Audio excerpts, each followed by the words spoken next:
Welcome to Not Milk Never Milk. Subscribe if you're lactose intolerant. In this video, I will explain how to play prop hunt in Pokémon Scarlet and Violet.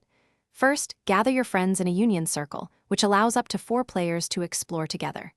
One player will be the seeker, while the others become hiders. Hiders use their Pokémon's Let's Go feature to transform into various objects found in the environment, blending in seamlessly. The seeker then tries to find them within a set time limit, usually around 5 minutes. To begin, open your in-game menu and select the Piquet portal option. From there, choose Union Circle and either form a group or join a group. Ensure all participants are connected. Once everyone is in the same world, decide who will be the seeker first. The remaining players are the hiders. Hiders should then move to a designated area, perhaps a town or a specific wild zone, to prepare for their transformations. Hiders will use their lead Pokémon's Let's Go ability by pressing the R button near an object they wish to mimic. Your Pokémon will then transform into that object, making you nearly invisible.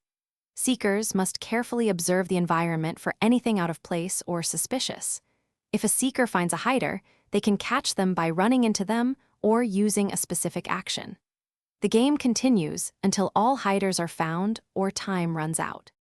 For hiders, success lies in choosing objects that naturally fit the environment and avoiding open, conspicuous spots.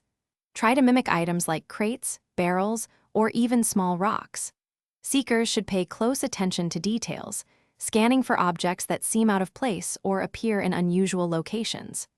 Remember to establish clear rules before starting, such as the game area boundaries and the total time for each round, ensuring fair and fun gameplay for everyone involved.